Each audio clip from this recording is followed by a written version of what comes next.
Cover Killer Nation, let's talk about an album that's getting a lot of hype on some other websites, to the point of having their #1 spot for a while. Which website is it? Who knows? Is it because the music is that great, or is it because of that sweet album cover of the naked chick riding the white horse? I think it's the lady riding the white horse. How you doing? Going my way? Which way am I going? I don't know. I really don't. I'm lost. I don't know where I'm at. Drugs are bad. So let's talk about Veto by Heaven Shall Burn. This is the band's 7th album. They are a band that's able to combine all of the best worlds of death metal, principally deathcore, of metalcore, of some technical work, of even some progression even are in some of these works, especially in this album in Veto.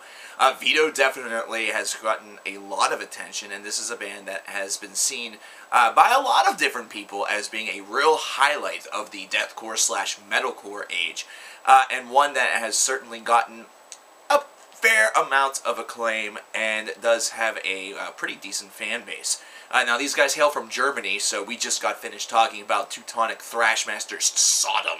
So we are kind of doing a Germany-a-thon in ways, considering two of the bands that we've talked about in the past couple of days have been from Germany. Oh no, two! Germany is rising again.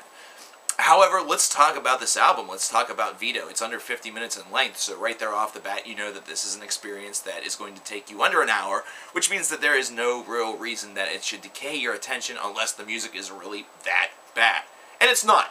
It really isn't, actually, because this is an album that's able to maintain your attention through the flow, through the consistency, and through just really, really good songwriting. They kind of went outside the box a little bit, and, you know, the reputation that Heaven Shall Burn has been able to create for themselves is that they are willing to step outside of the box every so often and really mix up the bag of tricks, and really make this an interesting experience whenever you encounter one of their albums, as opposed to it being something that is really pigeonholed into just one subgenre or one subsection of the heavy metal universe. They really don't pigeonhole themselves that way. You know, they still principally are masters of what I would consider to be metalcore with deathcore type influences, though it is very slim to none whenever you consider what deathcore has really grown to be known as. However, it is something that is definitely there. Now, whenever I say that there are elements of like progression and technicality, it's definitely in the guitar work, and it's definitely in the songcraft and the songwriting.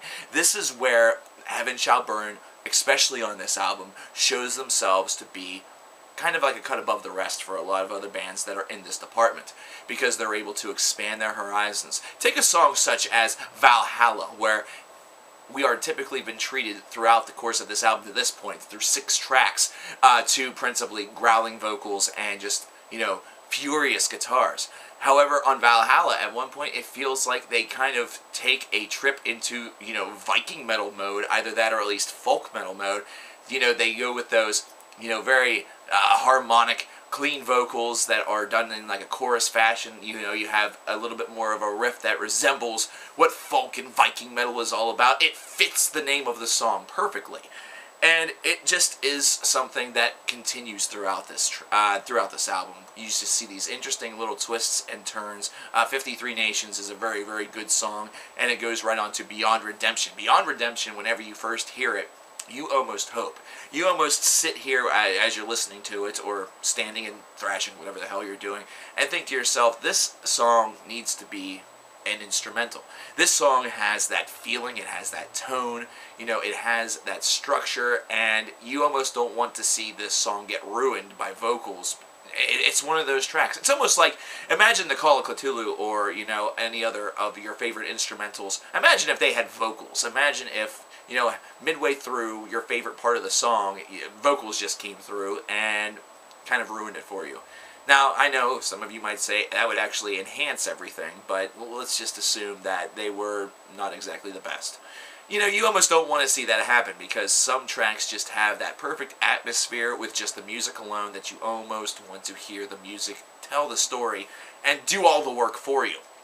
Now, there are vocals in this track, and it actually fits more into that, you know, situation I tried to tell you guys to avoid, where the vocals actually do add a nice little ambiance to it, but the longer intro, just the very, you know, haunting serenity of this introduction is just very, very nice, It very easily could have been used as, you know, its own standalone track. It's just very, very well done. And it ends an album that really is going to surprise a lot of people, because I have this strange feeling that a lot of people have perhaps heard of Heaven Shall Burn, perhaps they have even picked up something from them in the past, but maybe somewhere along the lines, along the wasted years, they have perhaps slipped out of their radar, or off of their radar. Well, if that happens to be the case, or if you're somebody who's saying, Heaven Shall Burn, the fuck is that? And it sounds like a freaking awesome, like, Marduk-style band. Well, it's ironic that you say that, but I'm going to let you figure out why.